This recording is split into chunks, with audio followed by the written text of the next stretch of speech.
parler la troisième fois, on pas qu'à faire en langue pendant moi-même. On fait langue pour faire que nous sommes supposés faire. Mais langue la caille nous, c'est créole avec français. Ouais. So, langue par là, depuis le des juifs là, fait si on parle langue pays, nous tous Dieu pour tenir la caille. On parle langue la caille. M'a déplacé et puis les poubelles de voir ça nous a fait là c'est comme ça jusqu'à ce que le numéro 5 c'est qu'on a commencé. Si on briller avant qu'on était gagné briller. Si on danser qu'on était gagné danser. Il dit j'aimerais faire ça pas mettre pas réussir. Pas faire on va faire le pibel. C'est ça on va pas faire le pibel. Il y a un modèle qui n'ont document pas qu'à changer. Et c'est lui-même qui deuxième qui a fermé au Sachana. Mais pas oublier, s'il tombait un jour, samedi, ou pas qu'à venir faire ça samedi. Ou après un jour après. Mais si nous avons fait ça service là, même quand nous finissons l'église, quand nous pressons, même quand l'église là, nous devons tout entrer dans la rivière. Mais tout ça est important. Entre rivière avec la mer, là, il faut un temps tout. Pour s'expliquer en main. La mer est plus important que rivière. Pour qui ça? Le premier texte qui bat couplé par l'autre bagaille, c'est la mer. Et c'est un texte pour pas jamais. Et tout petit, tout correct, c'est là-dedans, il y a la copier, il vient dans le fond de la mer, il y a la expédition dans l'eau. Et c'est cause ça tout fait. Parce qu'on va aller audace, la gueule dehors. Tout ça, c'est information qui m'a parlé. Songez, c'est Michée, chapitre 7, verset 19, qui parlait iniquité. Péché, tout péché, grand-maman, grand-papa, t'es sous l'eau, c'est celle-là, tout cas plongé. Est-ce que vous me dire?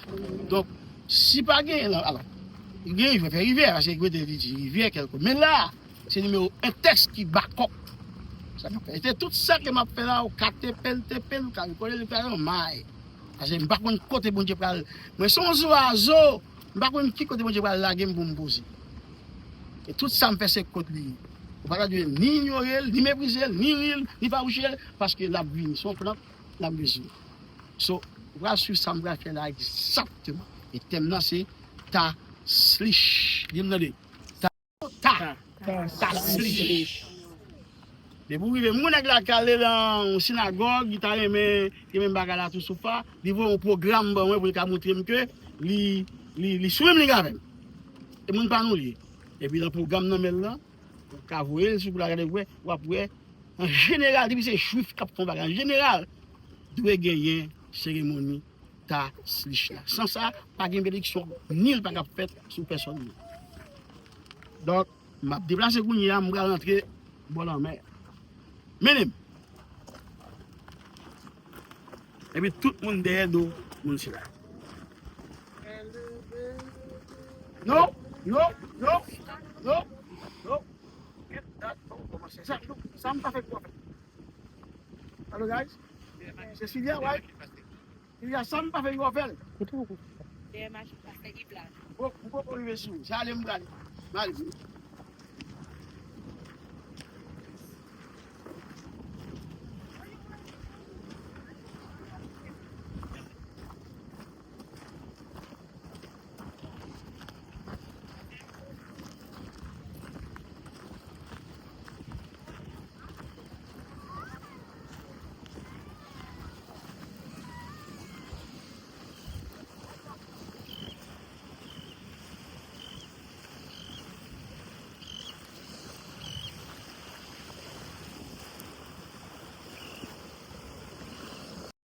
Somme qui doit citer là-dedans, c'est Somme 51. The psalm that needs to be said is Psalm 51.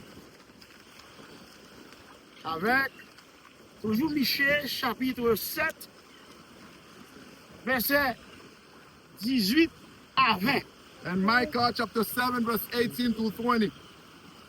Puis on dépose ou on jette symboliquement certains éléments ça yo. Then symbolic elements are placed or cast into Premier bagay wap jete ya, c'est miette, c'est morceau pain. The first thing that would be cast is the bread. On jette des morceaux de pain dans la rivière. Pieces of bread are cast into the river.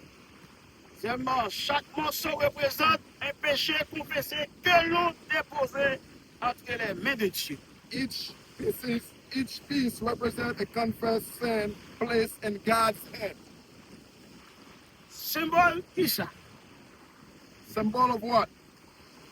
Un, se détacher de ce qui nous alourdit. Letting go of what weighs us down. Deux, abandonner notre vieille nature. Second is abandoning our old nature. Mais ça, vous déposez sous le dos Jésus-Christ de Nazareth. This time we put it on the back of Jesus Christ of Nazareth. Référence. Reference, Jean chapitre 6, verset 35. John chapter 6 verse 35. Je suis le pain de vie. I am the bread of life. Je sorti dans un petit tas qui se miette de pain, je vais dans un béa qui se petit caillou ou bien wash. Bien. B is going to be small pebbles and stones. Un, chaque pierre jetée peut symboliser un fardeau. Each stone cast can symbolize a burden, Faute ou culpabilité que l'on remet à Dieu. fault or guilt surrender to God. Deux, ça symbolise rappelle que Dieu enlève le cœur de pierre et donne un cœur de chair. Reminder that God removes the heart of stone and gives the heart of flesh. Prophète qui t'a été bon rivière toute la cette journée, The prophet that has stayed by the river all the time, qui même prophétisé des rivières, qui va faire appel à Jésus-Christ qui a fini sous quatre évangiles. which prophesies on the river that of the four gospels, Ézéchiel, Ezekiel chapitre 36, verset 26. chapter 36 verse 26. Ôtez de votre corps le cœur de pierre et je vous donnerai un cœur de chair. I will remove from you your heart of stone and give you a heart of flesh. Tout ça c'est l'emmêlier, tout ça c'est tout. Why is it water? Why is it ocean? Dans petit secounier. We're on sea. Ah, bon? Oh, comme purification. Water as purification. En jetant les miettes ou pierres dans l'eau, As the crumbs of stone are cast into the water, on contemple le courant qui les emporte. one watches the current carry them away. Deuxièmement, symbole que Dieu efface nos transgressions et qu'elles disparaissent devant lui. C'est ça le côté où Dieu dit, moins effacer tout péché qu'on confesse net, et puis tout normalement me faire disparaître, on va plus jamais tourner encore sur route. Une nouvelle. Traditionally, one chooses a river of flowing stream, symbol of life that flows and of God's mercy that is renewed. Deuxième bagaille, une source d'eau vive, symbole de la Torah même, et de l'esprit. Pour qui ça? Parce qu'elle te dit, le bon Dieu comme Torah, a travaillé sur la création nette, il dit, son esprit, ou l'esprit de Dieu, se mouvait sur les eaux. A spring of living water, symbol of the Torah and of the Spirit, because in the beginning it says that the Spirit of God was moving above the water. Troisièmement, en bas l'eau avec des poissons. The second thing is water with fish, Symbole de fertilité d'abondance, et puis et aussi rappelle que l'œil du poisson représente la vigilance de Dieu qui voit tout. water with fish, symbol of fertility and abundance, and also a reminder that the eye of the fish represents God's watchfulness who sees everything. Les versets pour lui qui bat quoi? This is the verses. Le prophète qui bat. Il y a une femme, il y a un gars absolument qui pas marié. C'est lui qui bat quoi comme deuxième prophète de Gadi. Sauvage. A prophet that never touched a woman, never had a woman in his life. So that's who we're going to be talking about. So I have that. So, il a essayé, oui. Il a 24 ans. Il a essayé pour aller chercher une fille. Papa, c'était pasteur. Papa, c'était prêtre. Papa, c'était navigateur. Eh bien, Dieu vient dire, oh, ouais, petit papa, vous pas là-dedans. Et puis, non, même pas pomme, parce que vous avez deux noms signifiés. Melo chaudière bouillante et melo puis à manger. Grandit vite, pareil. Vous pas la faire fille même. Pour aller juste prophétiser jusqu'à ce que nous. He tried at 24 years old, but his dad was a pastor. He was a Priest. high priest.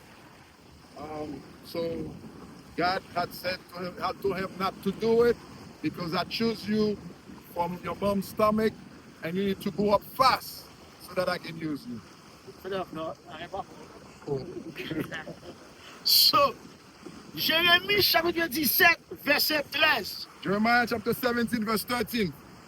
Ceux qui s'éloignent de toi seront exclus de la poussière, car ils ont abandonné Yod Hevavé, Yahweh, la source des eaux vives.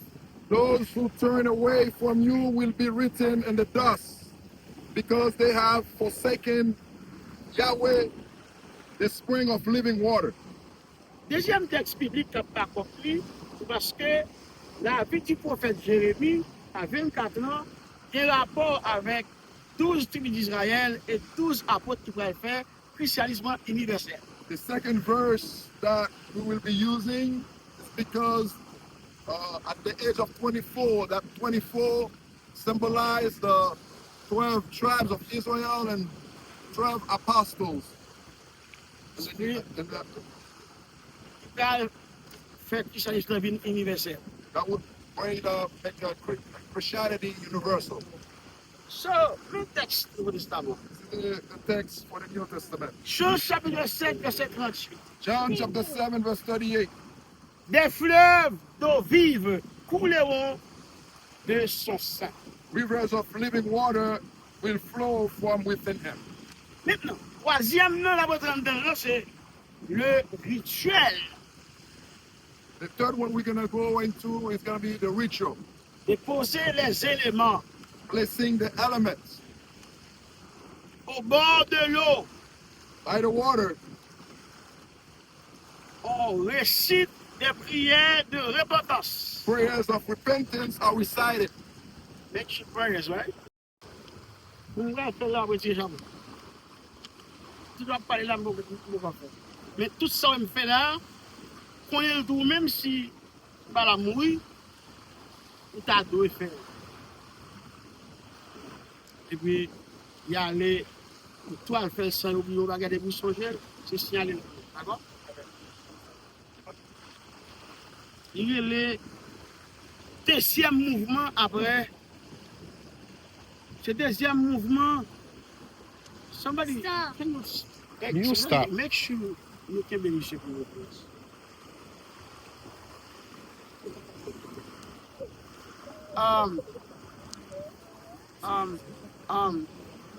On cherche à nagger là-dedans 8 éléments. Allô? Amen. Il y a 2 éléments répétés. Pas quitter poisson parce qu'il y a des poissons quand même qui fait recherche avec. But, le non, recherche là doit chauffeur. Si là pas servi à chauffeur. C'est deuxième mouvement lié. Mais tout fait partie recherche qui vient tomber dans chalato. Là, pour faire, et vous faire la vous connaissez déjà. Pour toucher origine et signification, ta slish. Origine. Mon ta slish, il vient d'un verbe hébreu, The word tashlish comes from the Hebrew verb taslish. taslish, Il signifie ou bien pour jeter, tu jetteras. meaning you will cast. Référence principale, taslish, The c'est principal reference, Michée chapitre 7, verset 19. Micah chapter 7, verse 19. Nous accomplis ce geste le premier jour de Rosh Hashanah. This act is performed on the first day of Rosh Hashanah, Ou le deuxième. or the second. Si le premier tombe est Shabbat, samedi, sabbat, If the first fall on a Shabbat, lorsqu'on dans origine et signification, il faut répéter l'idée. Pour qui ça? L'idée. when you come from that, you have to repeat something. You have to say why. The idea. Mais l'idée, This is the idea. confesser nos péchés et les jeter symboliquement dans l'eau, ou signifie, wa bagay sa. To confess your sin and symbolically cast them in the water. That symbolize three of these things: Le pardon, forgiveness, le renouvellement renewal, et la purification. and purification. Can you repeat that for me? Laisse-moi les moi. Toi, ça y est? Pardon? Forgiveness, renewal, and purification. Alors, nous allons répéter ça pour moi en français, mon français. Ça, c'est trois bagailles qui signifient. Ça y est. Pardon et purification. So, numéro 1 est sorti dans origine signification, et puis il y a quelques petits numéros 1, 2, 3, 4 en bas qui viennent valider. Après, il y a deuxième, non, on dit le lieu. Qui côté? The second one is going to be the place. La rivière ou l'eau vive. Mais principalement, comment c'est la mer à pied bas et pour passe. River or living water, but ocean is one part. Cause, sorti dans premier base, c'est dans Michée, chapitre 7, verset 19, c'est dans le même livre. Because the verse that accompanied is from Micah chapter 7, verse 19. So, traditionnellement, on choisit une rivière ou un fleuve. Pour qui ça? J'ai de l'eau, le symbole de la vie qui coule et de la miséricorde de Dieu qui se révèle. Son prophète Esaïe nous inspire Prophet Isaiah, the spirit name is called Léviathan. Léviathan. Pas aucune rivière, pas aucune rivière sur la terre There is qui no river on the earth esprit ça qui est le Léviathan. that have that spirit called Leviathan. Il habite seulement dans la mer. He lives only on the ocean. Eh bien, presque l'eau a dit que quelqu'un soit tombé. Je parle pour manger tout petit poisson qui peut manger, puis boyau, qui a pêché oxygène à aller dans l'air. His job is to eat all the fish that are eating the tree that's bringing the oxygen in the air. Donc, m'expliquez ça très bien pour nous dire que He explained that well for you nous to. place pour choisir que un explique yo sauvage en pile, il faut choisir dans la mer et que la guerre il sur la terre. If there's a place to choose, you need to choose that if you have spirit that are following you. So, Esaïe chapitre 43, verset 25. Isaiah chapter 43, verse 25. C'est moi qui efface tes transgressions pour l'amour de moi. Even I am he who blots out your transgression for my own sake. Poisson dans l'eau, c'est gain. Fish in the water, if we have it. Pour qui ça? Why? Rappel de la fertilité et de la vigilance divine. Reminder of fertility and God's watchfulness. Deuxièmement, les poissons ne ferment jamais les yeux. Secondly, fish never close their eyes. Dieu ne cesse jamais de veiller sur nous. God never ceases to watch over us. Qui sont qui est important derrière ça? What is the important psalm that you need to know? Psaume 121, Psalm 121, et verset clé, c'est verset 4. the key verse is verse 4. Voici, Indeed, il ne sommeille ni ne dort, celui qui garde Israël. he who watches over Israel will neither slumber nor sleep. Dimension spirituelle et prophétique, c'est le numéro 4 là. Spiritual and prophetic dimension is number 4. Pardon, Forgiveness, protection, protection, vision, vision, restauration, restoration, préfiguration du Messie.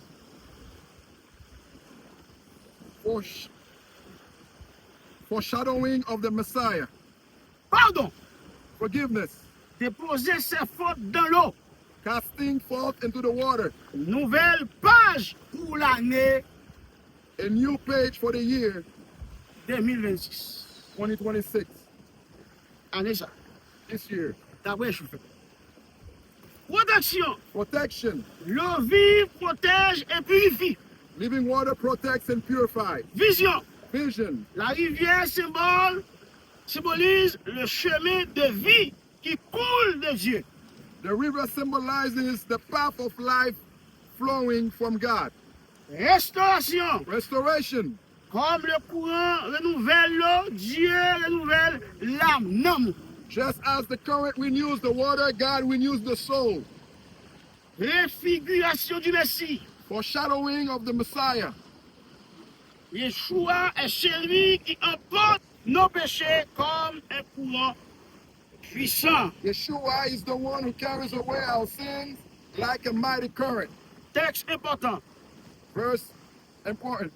Jean chapitre 1 verset 29. John chapter 1 verse 29. Tout le monde des mains en l'air. Everybody, Non? hands up. Both hands up. Voici l'agneau de Dieu qui ôte le péché du monde. Amen 3 fois. Behold the Lamb of God who takes away the sin of the world. 3 times, amen. Sonne même. Maintenant, déroulement. Déroulement. And a start. Marcher vers la rivière en chantant un psaume. Typical order of the ceremony, walk to the river while singing a song. Mettez plus dans l'eau. Mais si j'ai place pour trouver là. Do not put your feet in the water, just remember where you are right now. So, voyez chanter pour nous psaume 121. Send the song and the song in Psalm 121. Je ne sais pas qu'on est plein. Mwen mande ki kote mwen pral jwen sekou. Sekou mwen soti nan men seigne ya. Se li men ki fese la drake ya. Li pap kite, vyen nou chape. Moun ka veye sou nou an pap jam dormi. Bon Dieu qu'a veillé sous nous, on va capicher. On a veillé, assemblé, à pas dormir. La campé, on va droit pour l'ombrage nous. Parce que c'est lui-même qui toute protection nous. La journée, soleil, la pas fait nous rien. Et la nuit, la nuit n'a pas fait nous rien. Il pas quitté, bien nous chaper. Mon gars veillé sous nous, on pas jamais dormi. Bon Dieu qu'a veillé sous nous, on pas capiche. Mon gars veillé assemblé, on pas dormi. Seigneur a protégé, moyen pas privé. Il t'a jamais. Levez tout ça qu'il a mis. Everything you have in your hand, lift it up. Jetez le levez dans l'air. Habillez que il y a nous dans lecture à tout. Right now, we're under scripture reading. Michée chapitre 7 verset 18 à 20. Micah chapter 7, verse 18 to 20. Quel Dieu est semblable à toi, qui pardonne l'iniquité, qui oublie les péchés du reste de ton héritage. Il ne garde pas sa colère à toujours, car il prend plaisir à la miséricorde. Il aura encore compassion de nous. Il mettra sous ses pieds nos iniquités. Tu jeteras au fond de la mer tous les péchés. Tu témoigneras de ta fidélité à Jacob, de la bonté à Abraham, comme tu l'as juré à nos pères au jour d'autrefois. So, descends mer.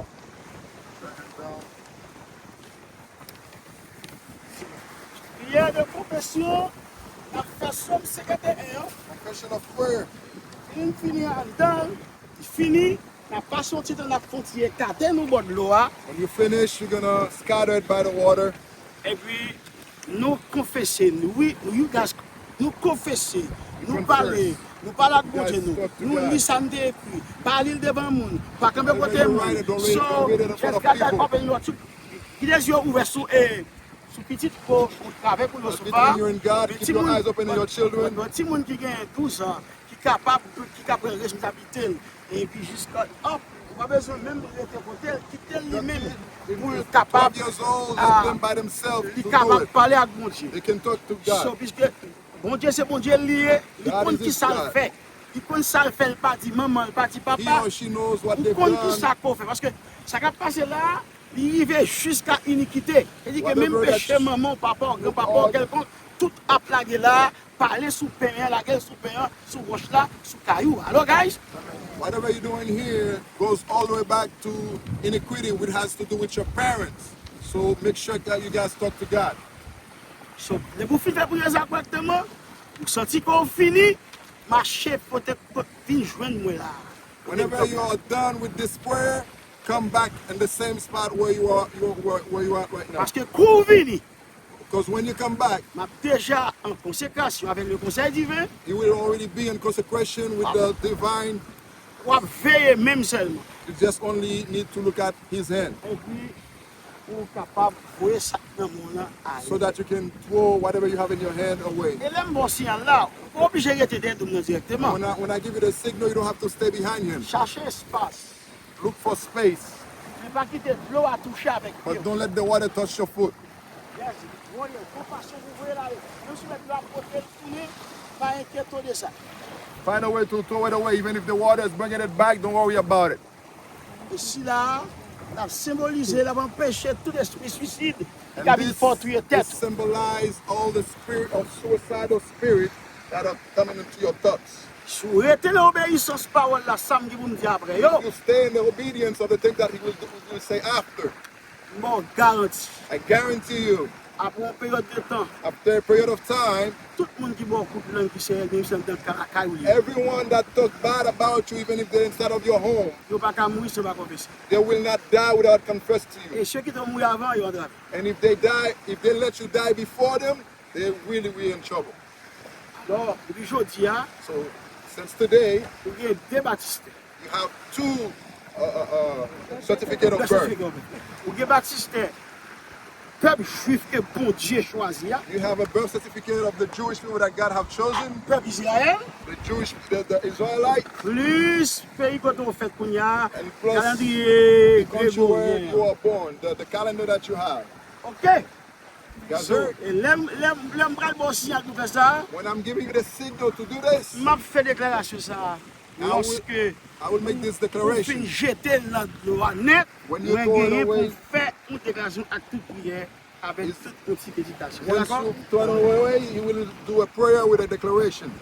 I am not your master. M'pa maître. He is not your master. M'pa papa ou kounye. I'm not your dad right now. M'pa frère. I'm not your brother. M'pa tonton. I'm not your uncle.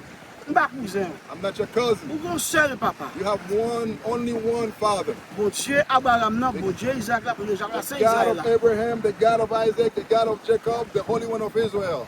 Et puis, on parle de chemin. And I am not the way. Ou qu'on chemin? You know the way. Chemin, c'est Jésus-Christ de The Nazareth. way is Jesus Christ of Nazareth.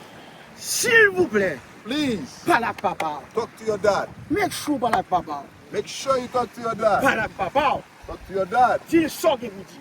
Tell Et him what you pas have bien done. même qui pas bien dit qui va dire bagay qui rive l'autre tout petit faut pas Don't pas forget goûter moun. anything. Culpability means things that you've done while you were growing up that you didn't understand. Don't play this is not a time to laughing like that. Don't smile. Stay quiet.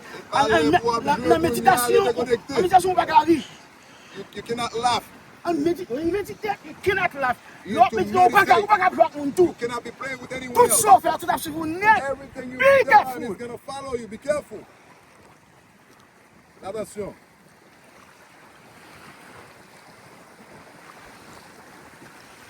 Parle avec bon Dieu. Talk to God. Please. Si vous parlez bien avec bon Dieu, vous me dites, vous faites tout net, c'est vrai. Et puis, je me sens que je suis libre, pas payé. Parle avec If bon you Dieu. talk to God and you said you are done and his heart is that there's a release, he's gonna pay you. Parlez, prends roche là, parlez. Vous quand il petit avec qui va Take the rock. avec la main, puis You can keep your children in your hand while you're doing it. Parce qu'il va connaître. Il va assez connaître. D'accord? Après ça, bon, j'ai qu'à faire. So your kid that doesn't understand what you're doing, you can keep them on your hand. Guys, on fait job maintenant. He does his job. Et vous même vous sommes secrétaire ensemble. Now he does Ça his quoi qu'on est part. ouvert. Bon, moi je me dis même dans le téléphone mais ouvert. Sous pas connaître. Parce qu'on pas qu'à filmer là-dedans. Psalm 51, if you don't know it, Et puis tout ça open your phone apprendre. and grab it and then learn it. Nous pouvons venir.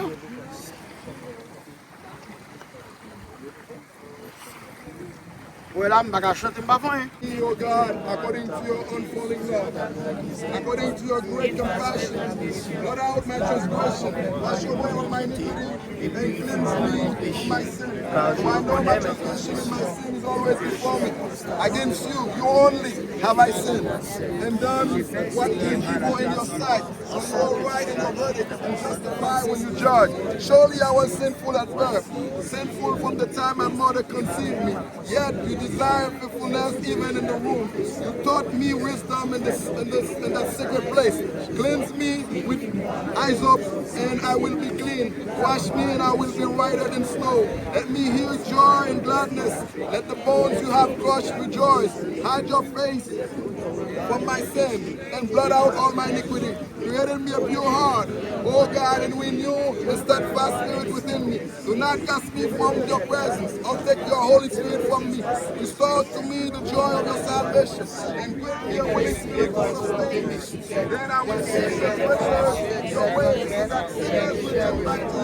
Deliver me from the guilt of bloodshed, O God. You, O God, my Savior, and my tongue will sing of your righteousness. Open my lips, Lord, and my mouth will declare your praise. You do not delight in sacrifice, so I would bring it. You do not take pleasure in burnt offerings. My sacrifice, O God, is a broken spirit, a broken, contrite heart. You, God, will not despise. Nay, please you to pacify to give us the wall of Jerusalem, and you will delight in the sacrifice of the righteousness and burnt offerings offered whole.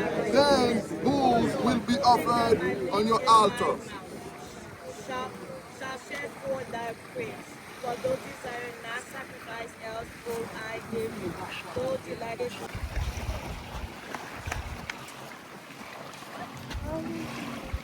J'ai mon couteau là. A hand in the water.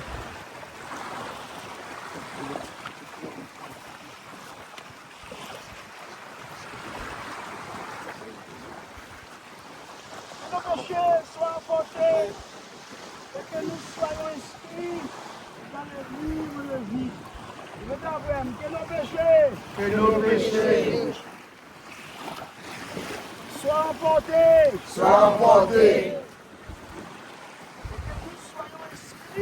et que nous soyons inscrits dans le livre de vie. Dans le livre de vie. Somebody has been le téléphone, moi. Allez vite. Allez vite, allez vite. Allez, Mr. Paul.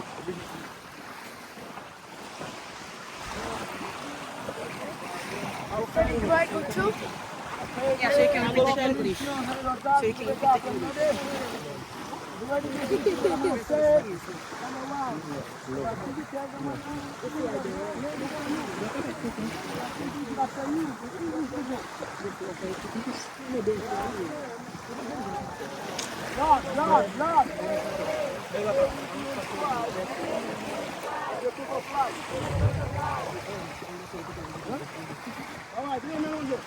Repeat after me. Yehi Rakson. Yehi Rakson. Sheta Avihu. Sheta Avihu. Et Ata Otenu. Et Ata Otenu. Yehi Tater. Yehi Tater. Besefer Hakaim. Besefer Hakaim.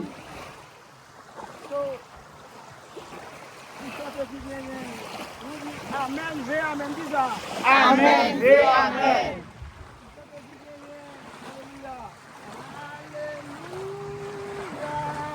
Moi, joins Jésus, que l'auteur n'a moins cherché. Jésus satisfait tout cœur, moi, c'est passant, moi, sauvé. Cette cérémonie nous rappelle que nous devons entrer de la nouvelle année purifiés et libres. Dieu même doit voir. Amen, amen, amen. Il nous faut non plus de pouvoir, car Dieu les a jetés au fond de la mer. Amen. Amen. Amen. Au revoir. Amen, amen, amen. Amen. Amen. Amen. So, when we remind ourselves of the new year purified and free, our sins no longer have power, for God has cast them into the depths of the sea. Rosh Hashanah est une porte de miséricorde où Dieu ouvre une nouvelle saison de bénédiction. Amen, 3 fois. Amen, amen, amen. It's a doorway of mercy where God opens a new season of blessing. Amen. Salvador, there's one thing you need. Not more than that. Faith, la foi. If you can believe, you can receive. Amen, amen. Et vous pouvez croire, vous pouvez recevoir. Amen, amen. Sans plus que vous. Bye tout le monde. Amen, amen. Recevoir au nom du Seigneur Jésus-Christ de Nazareth. Amen.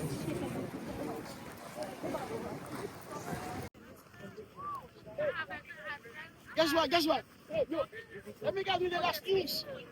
He's gonna give us the last move. Vous êtes tellement aimés, nous. Ce soir, nous devons faire le rivière bien dans la mer. On va conclusion, c'est la mer quand même. Parce que nous avons tout là-dedans, quelqu'un, Dieu fait un bagage extraordinaire. Il mélange le rivière avec toute la mer. Amen. C'est pour ça, tel nous même. Oui, nous connaissons depuis la pluie a tombé en pile, au Ketchobi, full. Mais pour ne pas renverser, il y a toujours un peu de l'eau aller dans la mer. Et ça fait la mer couler, ça fait pas couler la mer couler. Acclamez le Seigneur, on va faire crier.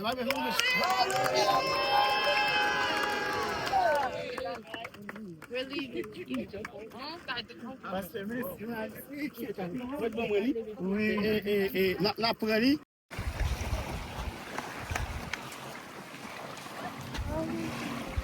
J'ai mon couteau là.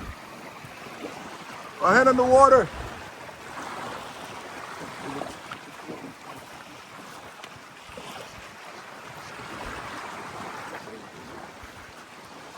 Que nos péchés soient emportés et que nous soyons inscrits dans le livre de vie. Je t'appelle, que nos péchés soient emportés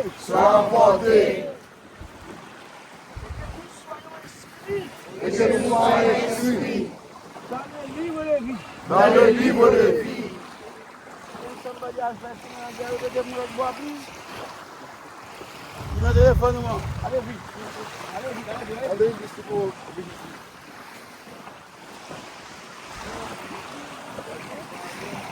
Do I go too? Yeah, so you can read it in English. So you can read it in English.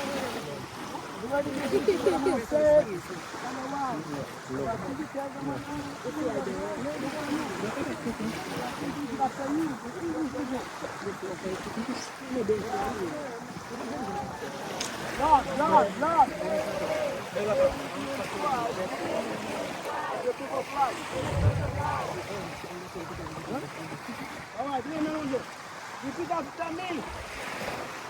Yehi Rakson. Yehi Rakson.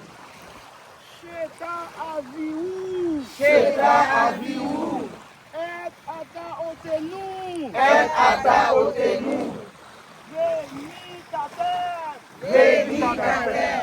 Besefer Hakaim. Besefer Hakaim.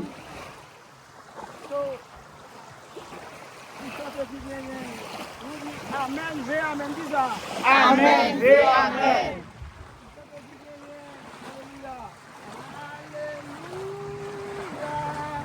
Mwen jwen Jésus, ke l'auteur, nan mwen cherche. Jésus satisfait tout cœur moi, c'est pas sans lui moi sauvé. Cette cérémonie nous rappelle que nous devons entrer de la nouvelle année purifiés et libres. Amen doit voir.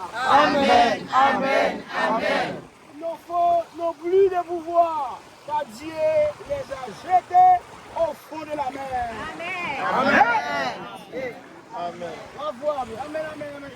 Amen, amen, amen. So, when we remind us that the new year purified and free, our sins no longer have power, for God has cast them into the depths of the sea. Rosh Hashanah est une porte de miséricorde où Dieu ouvre une nouvelle saison de bénédiction. Amen, trois fois. Amen. Amen. Amen. Is a doorway of mercy where God opens a new season of blessing. Amen. Solve that salvation, one thing you need. Not more than that. Faith, la foi. If you can believe, you can receive. Amen. Amen. Ou ka croire, ou ka recevoir. Amen. Amen. Sans plus que vous. Bye tout le monde. Amen. Amen. Recevoir au nom du Seigneur Jésus-Christ de Nazareth. Amen. O God, according to your unfailing love, according to your great compassion, blot out my transgression, wash away all my iniquity, and cleanse me from my sin. For I know my transgression and my sin is always before me. Against you only have I sinned, and done what is evil in your sight. So you are right in your verdict, and justify when you judge. Surely I was sinful at birth, sinful from the time my mother conceived me. Yet you desire faithfulness even in the womb. You taught me wisdom in that secret place. Cleanse me with hyssop, and I will be clean. Wash me, and I will be whiter than snow. Let me hear joy and gladness. Let the bones you have crushed rejoice. Hide your face from my sin, and blot out all my iniquity. Create in me a pure heart, O God, and renew a steadfast spirit within me. Do not cast me from your presence, or take your Holy Spirit from me. Restore to me the joy of your salvation, and grant me a willing spirit to sustain me. Then I will sing the praises your ways, that sinners will turn back to you. Deliver me from the guilt of bloodshed, O God. You, O God, my Savior, and my tongue will sing of your righteousness. Open my lips, Lord, and my mouth will declare your praise. You do not delight in sacrifice, so I would bring it. You do not take pleasure in burnt offerings. My sacrifice, O God, is a broken spirit, a broken, contrite heart. You, God, will not despise. Please you to pass time, you give us the walls of Jerusalem, and you will delight in the sacrifice of the righteousness and burnt offerings offered whole. Then bulls will be offered on your altar. Shall shed forth thy praise. For those desire not sacrifice, else will I give you. Those delighted